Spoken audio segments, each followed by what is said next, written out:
Hi, it's Sunday, December 3rd, 2023. It's 12:21 p.m. I wanted to show you how I test out different brushes. And so recently I decided I was going to revisit the dagger, and I was going to finally dig out some brushes that I had put aside when my studio went into storage, and some of that has now come out. And so I've got some things like some long round brushes, which are different from regular round brushes, things like that. So I've been testing them because I want to see if I want to start painting with them more instead of the few old ratty brushes that I've been using for the last 3 years while everything's been in storage.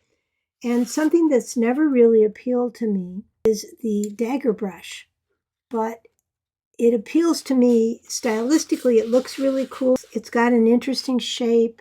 It's got this is all one long length here, and this is shorter on that side. So they really do look like daggers.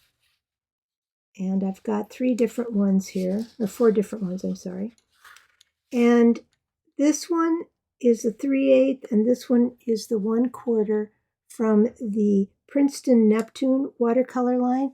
And that's a series of watercolor brushes that are very soft. They're very gentle. I don't want to call them floppy because there's other things that are floppy, although the daggers are a little floppy. And so if you like soft working brushes, they would be something to look at. And then this is the 1/2" silver ruby satin, and it's very stiff. You can see that it's cut differently than the others.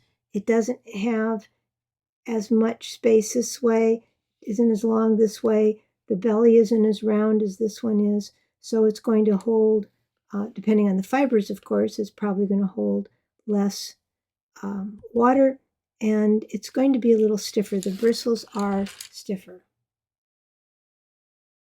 And that may or may not be something you're interested in. And then we've got this very elegant looking, very sharp looking, and by that I mean sharp edges, 3/8" dagger from Princeton Aqua Elite line. And this is stiffer bristles than the Neptune. So you can see if I just go like this one really pushes down, whereas this one is much more resistance. So if you like a little bit more, I mean, this, you can go all the way down to the paper, but I mean, if you'd like more resistance, you would go with a brush like this. So this is the reason why we test out different brushes. And I'm not going to take any strokes with these now because it's the camera's not set up at an angle that would be helpful to you, but also you need to try these out for yourself. But think about, do you want a floppier brush? Do you want a firmer brush? And then start there. So what is your regular brush and how floppy or firm is it? And then get a dagger that's somewhat related in the firmness level to that and see if you can control it. And then if you can control it but want more expressiveness with floppiness, then you can go floppier. This was the first one I tried, which was the 3/8 Princeton Neptune, and I did want to just show you. I made, first of all, dragged along the side just to see what I could get with those kinds of brushes, and you can, or with those kinds of strokes. And you can see there's some interesting textures. This is cold press arches, and I just used 2 colors, a magenta or a Parylene maroon and a yellow when I needed it, and then sometimes some blue crept in. But and I didn't want to dig in my palette. One of the things is I do spray my palette and things get all soft in there, and then I can pick up color easily. But you don't want with these special brushes to be digging in your palette and stirring and mixing your colors the way you might do with a synthetic round that's more disposable and less expensive. You want to keep the unusual aspect of this brush protected. So you want to make sure that your watercolor has softened and you can just go in and touch it with your brush and zip out with the color. Okay? And just another thought too, when you rinse them at the end of your session and you dry them out completely.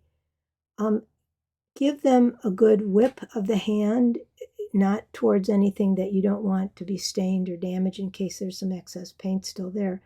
But give them a good whip to get them the excess moisture out. And oftentimes, what will happen is a good brush, and not all good brushes do this for various reasons of physics and maybe the way you whack it, but my experience has been that when I whack a brush like that, which most of the water's been taken out of, it will align in pretty much the way that it's supposed to be. And you want it to dry that way. You don't want it to dry in some kind of funky way. And then you want to lay it down. A nice clean towel would be nice, flat, so that water isn't coming down into the ferrule. Because if water gets in here excessively and dries in there, this will get down here to the wood and it will swell, and then it will shrink again and swell, and this will become loose. So you don't want that. So dry them flat. And then when it's dry, then you can put it upright in your brush holder. You always want to store them upright. And you want to make sure that your brush holder, for instance, I just keep them in a yogurt container. These are the ones I'm testing right now. You don't want this leaning up. Okay, say my hand is a wall. You don't want them leaning up against a wall. See how these brushes down here are deforming? You want all this to stand evenly. You don't want any brushes so short.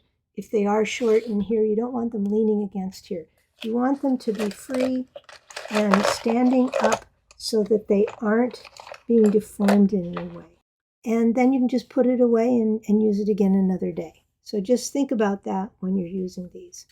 So to go back to this, I saw also I can make stamp kind of, like when it's wet, I can take and make lines like this, either using the tip of the brush or just by putting the body of the brush down and making stamping motions. I also found that this one, while it's very floppy and a little bit difficult to control, but I think if I practiced, I'd get the hang of it, and I will be practicing coming up. Made some nice strokes that over here I just did that I think this would be good for portraiture, and that's like not the brush that I would pick up to use for portraiture, but I'm thinking, hey, I can maybe make that work. So doing these kinds of marks allows you to start to think about how you would use these brushes. The next one I tried was the 1/4 inch, because sometimes even in the same line, this is also a Neptune, size matters. And it does matter because there's less floppiness in this, because there's less length in the brush, and so the soft hairs don't have the length to become more floppy. So this is a little stiffer, and maybe this would be something that you want. But what I found is this particular brush also didn't get me, it's sort of, you can see here when I pull it, the brush is not, it is wet, or dry, but it does this when it's wet, come out a little bit in a way that would leave some textures I wasn't real happy with. But also, it didn't come to the same kind of point. And so I said it has less control and less tidy edge than the larger one in this line. So I found that out. It was in some ways more controllable, but it was less tidy and less fun to use. So we'll see where I go with those two. We'll get to that one in a moment. Next, I tried the Silver Ruby Satin. I like Silver Ruby Satin brushes a lot, and this is a 1/2 inch dagger stripper is what they call it. And again, just for comparison, we can see how much shorter it is than the other brush, ferrule to tip. It is called a 1/2 inch, and that's the width at the base here. This is a 1/2 inch, just as this width down here is 3/8 of an inch. But it is also, not only because it's shorter, but because of the difference in the kind of bristles, it's very stiff. And so I thought, well, this might not be a good deal, and I started pushing it around and doing these side things, and it doesn't come to quite the same point as the other brush did. But look at the lovely line that I just started drawing this squiggly little line, and I got this funny little character with a funny nose. and it was quite charming, but this was all very fluid. It happened very quickly. So that's what I would look for and test to see how reproducible those or controllable those kinds of strokes are, and whether I like the way the edge holds up, whether it comes apart at the edge too much for me. So we'll see. A lot of people I know use these for botanicals, and they make leaf shapes and things like that, and certainly do that. I'm trying to see, what more can I do with something. Now, this is the Princeton Aqua Elite dagger, and this is from their brush watercolor line that has stiffer bristles than the Neptune, but they're still lovely. They still have a lot of carrying power. I have a lot of these brushes in rounds and flats and stuff, and I quite like them. And I found it firm and controllable, but it had an errant hair at the very top. And so when I would finish a stroke or start a stroke just up here, it would have this little hair trailing out there in the middle of nowhere. And so what I did is I held this with a vice-like grip, and I cut that hair. And I don't know if I would find all of them that way or not. I don't recommend you cut your brushes because, they put the hairs in there for a reason, but it was so distracting and so errant, I had to do something about it. So we'll see how this one shapes up. So those are the 4 dagger brushes that I'm going to be looking at. And what you will see in the future is examples of painting, probably portraits, because that's what my interest is still tending towards. And I'll give you more information on these as I do it, but I just wanted you to see how I do my first look at things. Now, I also, at the same time, pulled out some brushes that I tried in the past but had not pursued. And the first was the Princeton Oval Wash. And it hasn't dried in the best way. I'm a little disappointed about that. But this is their Neptune, the first one I showed you. And this is the Oval Wash Princeton Aqua Elite. So this is the stiffer bristles. And what they are is a relatively flat brush that comes to a point. So it's kind of like a filbert with a point on the end. And again, same thing applies here. This one is softer and immediately more springy and responsive than this one has more resistance. The fibers on this one more resistance. So that would be the difference there. For this one, I said it seems like a filbert, but not a lot of control. So I like my filberts pretty firm. And when this gets wet, I felt like it was just flopping everywhere. So I think that unless I was doing some mopping, this would probably not be something that I would care to use much. And then this is the 1/2-inch oval from Princeton Aqua Elite again. This is firmer, and the swatch for this one was lost in the shuffle, but it is firmer and more resistant, and that's something that I probably will try. So next I looked at long rounds, and long rounds are those brushes that are round, the familiar shape that we're all used to, round, but have a little bit extra point or distance on them. So this is a regular round, and they aren't the same size. Unfortunately, don't have any of the same sizes, so you can't compare within line side to side. But I think you can see, even though these are a different size, these are both from the same company, which is Princeton, and the same line, Aqua Elite. But this is the long round, and we can see how the taper of the brush is more stubby here. Still will come to a point when it's wet, but this, if it were going to be a regular round, would end about there. Okay? And would come to a nice point there, but it's got this little extra bit. And they can be very fun. Very important when you're using these long rounds, you pay a premium for them. Don't be scrubbing around in your pans to get the paint. Get the paint by putting it down the side of the barrel and trying to get the water up in the belly. and then sliding along and getting it dispersed up to the top. Don't scrub around in there. Please don't use these for lift-off of paint that's already dried and you want to pick it up again. So don't scrub it in that way because that'll totally ruin the extra long tip. Use an older brush.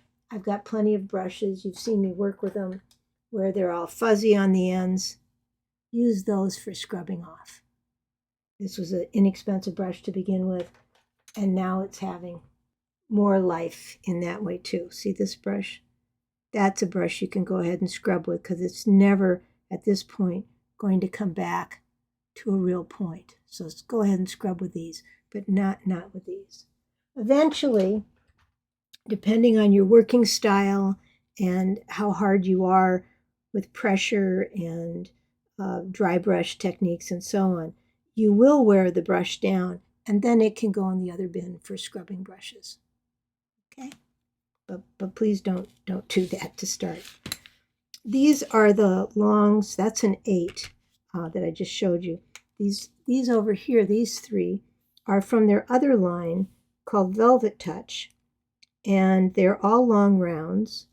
And we can see, well, actually you can see here, these are both 4s, but from different lines in the company. And here we can see that finer point at the top on this brush. Less stubby than the other. I haven't worked enough with the Velvet Touch and the Aqua Elite to tell whether one is stiffer enough than the other and whether I like it and so on. But what I have said here is for the Princeton 8, which is one of the ones I tested, in the Aqua Elite, I found it had a more controllable tip than the dagger, and the flow of the paint from the belly was more comfortable. It's what I'm used to. So this was immediately a comfortable brush for me to use. And that's why I had a couple, I'm sure, that were in my bin unused because I bought them, I used them, and then put a couple unused ones away when we were packing up. I find that controllable. But this is the Princeton Velvet Touch Long Round, and I say it's excellent. Any roughness here was from the cold press paper. I've switched to Kilimanjaro paper for some of these tests because I ran out of the other. And Kilimanjaro is not a favorite paper of mine because it has doesn't have gelatin sizing. It just has starch sizing. But it's a good paper, and I had a bunch of it, and I'm using it up so I can use it for testing. Any roughness here was from the cold press paper. I said no errant hair. Oh, not errant hairs. And there were no errant hairs on this brush. So I was very pleased with this brush. And it goes to a very, very fine point. Look at the little dry brush lines I was able to get with it. Look at the little white lines I was able to get with it. And yet I could still go to a big line like that. And I didn't even try and drag it on its side much. So I'm very excited about that. And I had much more control than I felt I had with the Aqua Elite. And that one, still I liked it. It was more controllable than the dagger, and the paint flow was even. So it'll be a toss-up to see which of the lines I like best. But so that's the other one that I'm looking at. In the process, I looked at the Princeton Aqua Elite round in size 4. It was what I had. I said that it had nice brush resiliency. We've already talked about how I find that to be stiffer than the Neptunes. But it was uneven in the tip at first use. And then I say, see below, the Neptune number 4, which is shorter and softer, had a better point. And sadly, I prefer the stiffer brushes. So after I tested this round 4 in the Aqua Elite, it was nice, but the tip wasn't as controllable and nice as I would like. So after I used this one, then, here is the Princeton Neptune round 4 soft watercolor brush. And look at those nice soft marks, but with clean edges. And so I liked this one better than this one, which is the Aqua Elite round 4. But this isn't as stiff as I like. So we'll see. I probably won't use these as much, but if you're looking for a less stiff brush, the Neptune one is excellent. So you want to play back and forth and see what really works for you. There's an unusual brush called a grainer, and this is a filbert grainer, and I think you can see from this that it's got hairs cut out every so often in a regular fashion at the tip, but it's a filbert, flat with a round tip. So there's a big body that goes up to about here, and then this is all sort of open with fewer hairs up at the top. Well, I did just a little bit with this right here, and I said I love it. I think it'd be great for gouache, because this is an effect I try harder to do with regular filberts all the time. I'll take a regular filbert, and if you've watched me paint, you'll see me do this. It'll get wet, and then I'll squeeze it and separate it out. While it's wet, it will hold those separate pieces or segments, and then I'll go ahead and paint. Well, this will allow me to do that without messing with the brush. So I like this. Now I also looked at some oval mops, and this is very much shaped like a filbert, but a little fatter, very much shaped like a filbert, flattish, round on the top, but it's got a bigger belly, so it's that more mop-like structure. And I've talked about mops and filberts and stuff on my blog, so you can read those individual posts. I said this was nice. It has a bit of spring that I love. So this would be a mop that I would continue to use, and this is a 1/2 inch oval mop from Princeton Select. The only thing is I don't know that they still make the Princeton Selects, so you'll have to sort of look around. Sometimes lines get merged, and it's been 3 years since I looked at any of these, so that can be another issue. Down here we have the Princeton Elite quill. They're called quills because this plastic portion you see here used to be goose quill, and it was wrapped around to hold the tip of the brush onto its stand. I'm used to these kinds of quills. This isn't an Isabey, but it's very much like the Isabey. And so they have, again, this plastic piece wrapped on with wire. And I don't see where my Isabeys are. They're probably with my good sable brushes in another area of the studio. Set well away from the wall so they can't lean against anything. I liked this. I liked the amount of paint that it held. I liked that I could get some nice little lines. I said here, most comfortable style I'm used to, but the new tip has slight fuzziness already. So right from the factory, the tip of this brush was not to my liking. It actually has a little bend to it. I don't know if you can see that. So it's not straight. And that little bend is fuzzy. So as it bends to the left from the way I'm holding it now, little bits of fuzziness stick out on the right. And that's not good. I could go in and clip that, but then I'm not getting that full tip on the brush, which is what you pay the money for in a quill. So I'm a little torn.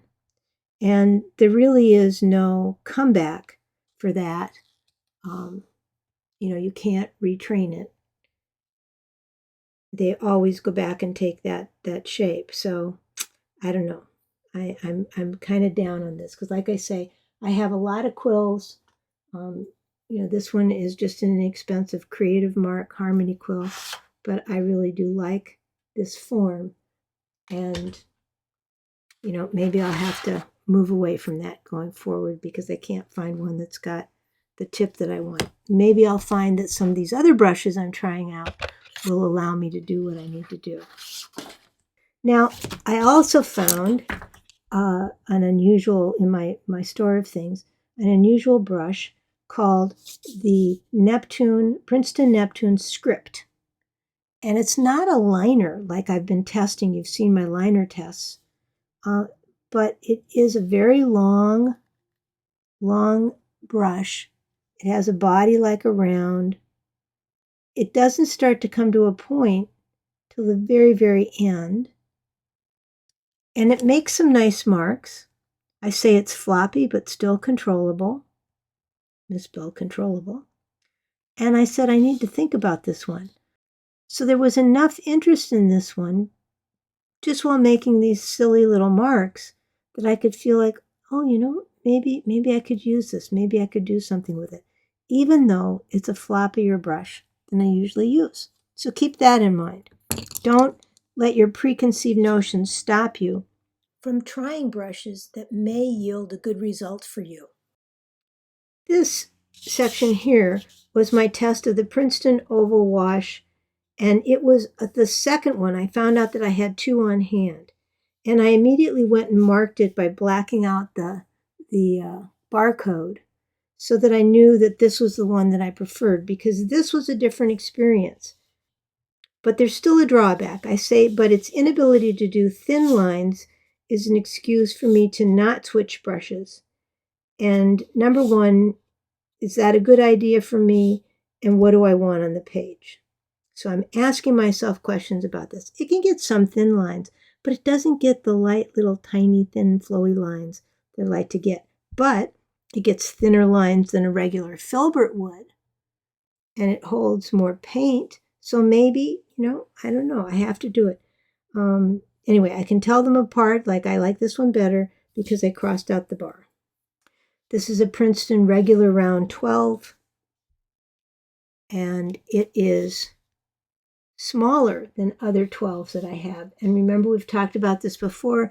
Individual lines will have a size rating, and a 12 in one line from one company might not even agree with the same size of that, brush size in another of their lines, but definitely has no real relationship to a size 12 made by anybody else.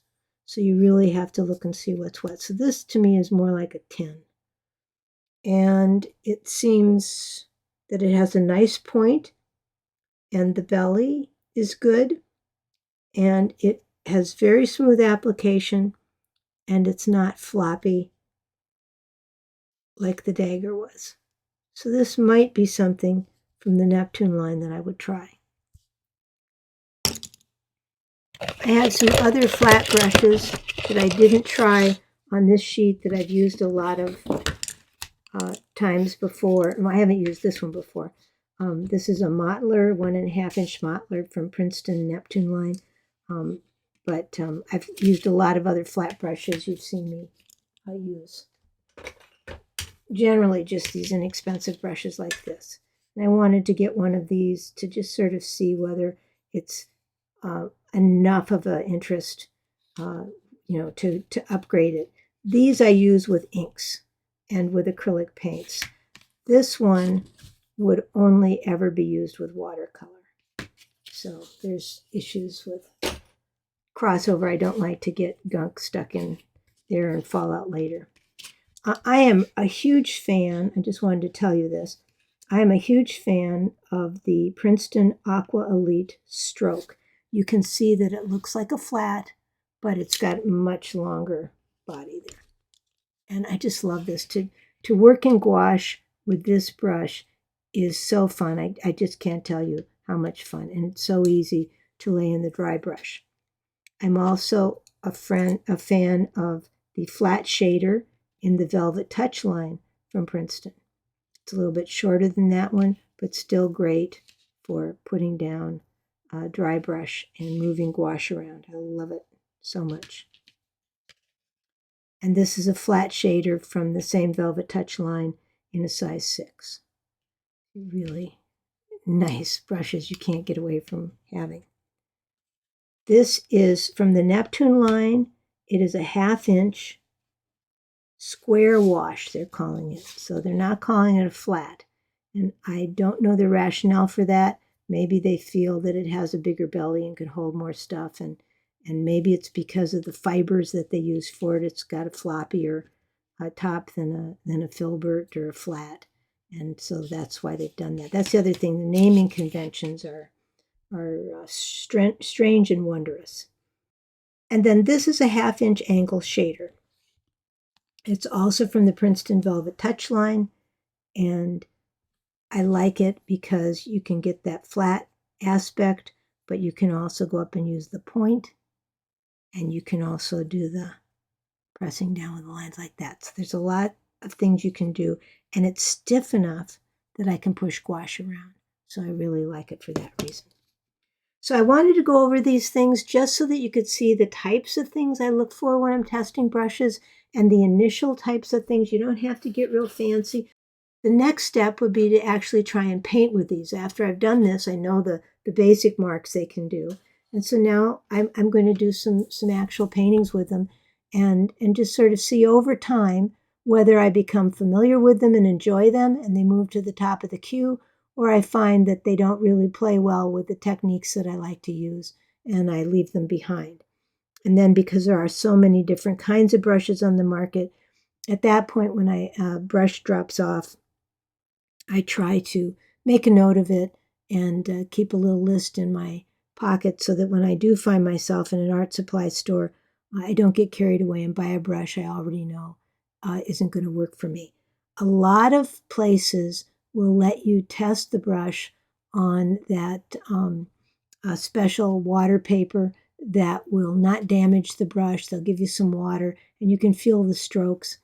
And that's lovely and that's great. And I'm grateful that many stores do that. But you still can't tell everything you need from a brush in that kind of circumstance. You really do need to put it to work doing the kinds of lines and shading and large washes that you're used to doing.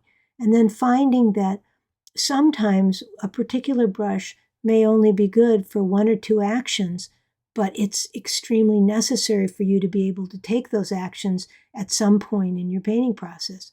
So I have some very, very fine point brushes. And we looked at these when I was looking at Riggers, and that's got a very, very long, it goes from here to the end. That's almost as long as its ferrule.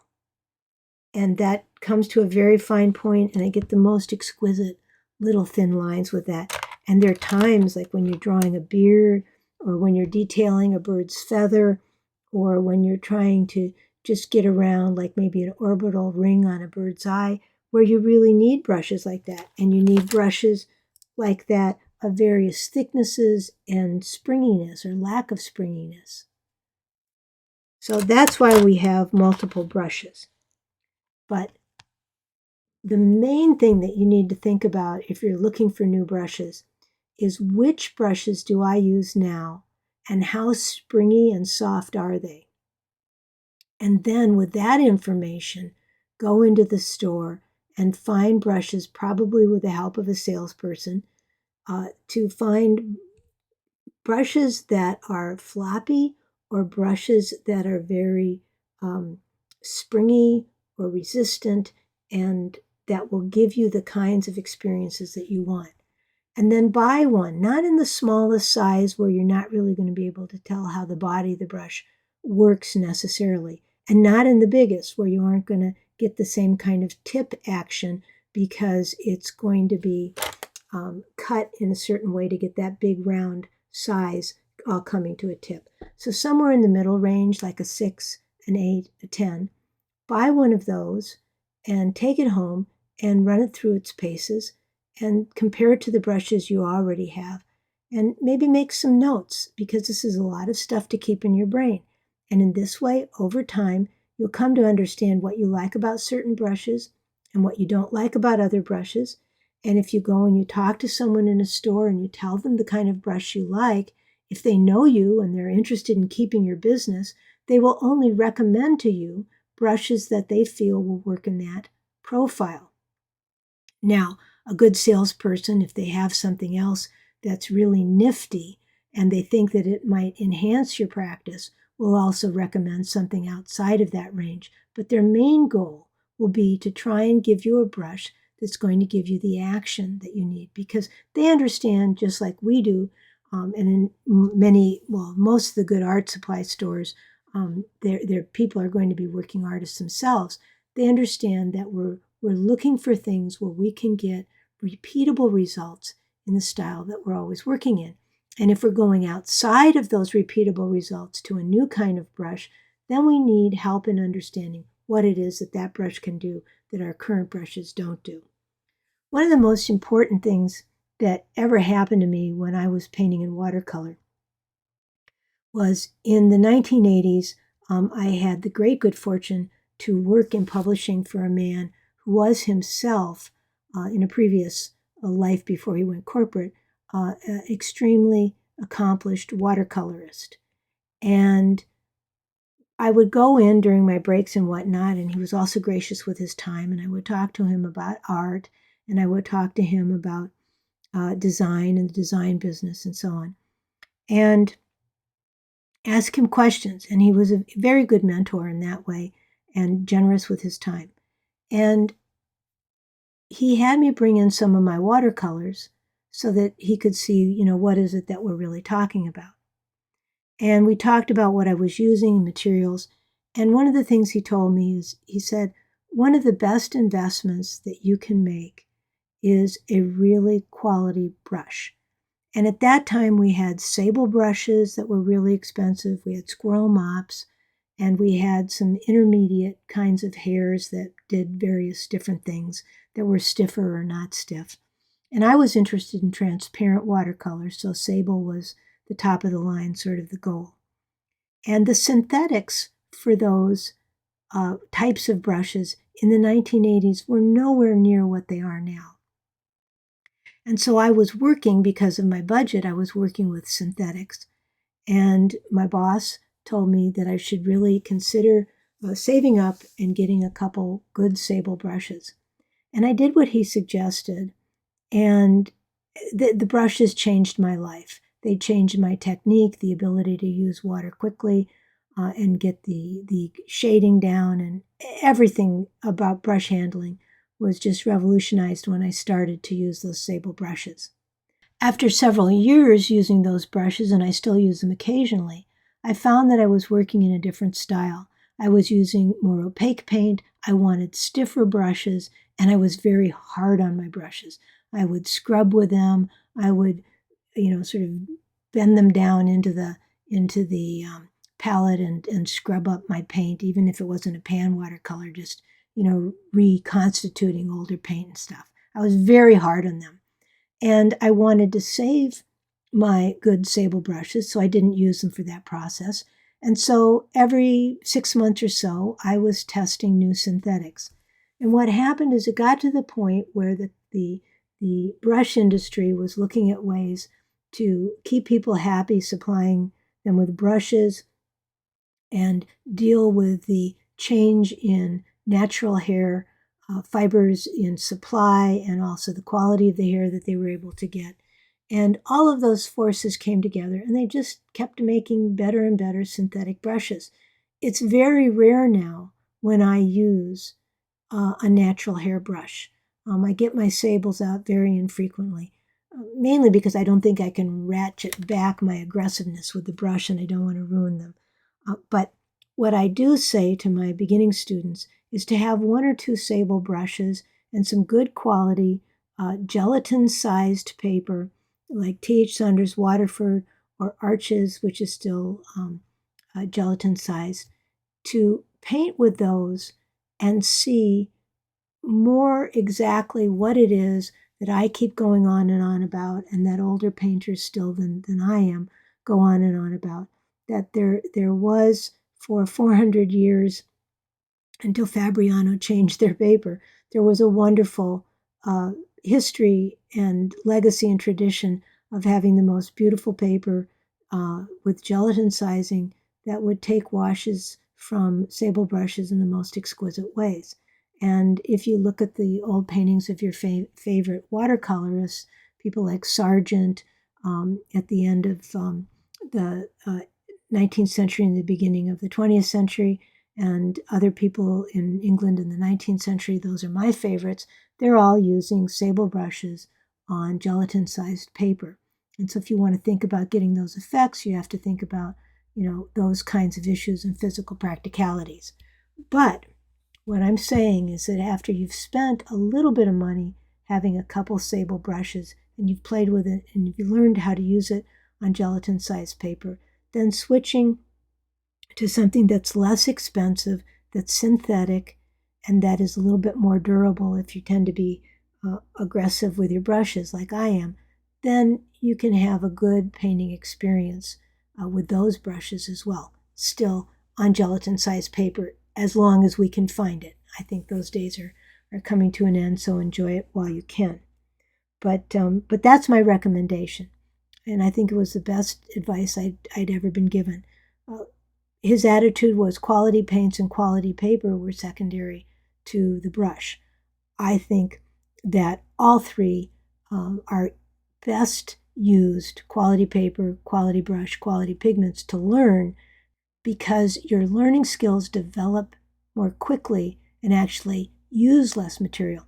I think student grade paint, for instance, is something that if you're out of school and have a job and can set your budget, you need to start budgeting for having artist quality paint, because it will transform your art in a way that using student grade paints will not, and it will make it easier and more fun. So that would be my other recommendation to you. And that is in keeping actually with the next thing that my boss said one needed to upgrade to. We can talk about that some other time. Mainly I just wanted to introduce you to some of the brushes that I have gone through things as I'm unpacking and setting the studio up again, and have found these things neglected over the last 3.5, 4 years.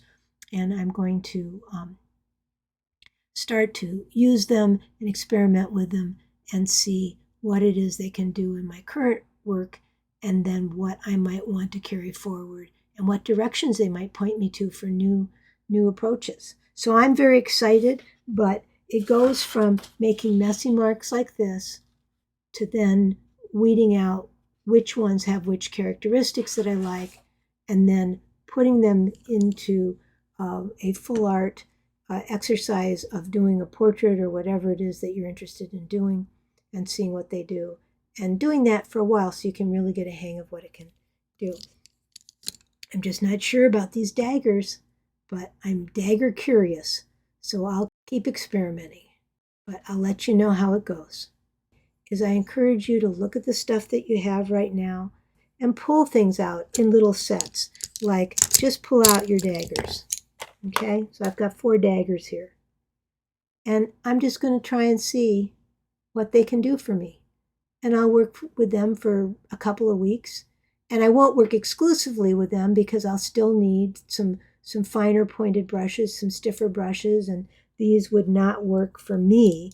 They would not work. This one might, because it's the stiffest, but these 2 Neptunes wouldn't work for me with gouache because they're too floppy. And then I'll see what's what. And then I would say, okay, maybe these 2 go away and I keep this one, or I do all of my beginning painting lines with the floppy brush. I do cleanup lines with the stiffer one, and then I do more lines and passages of paint with my rounds and my long rounds, which would be a normal way for me to work, or with my flats and filberts. So see what you can do with the stuff that you already have. Okay? We'll talk with you later. Happy painting.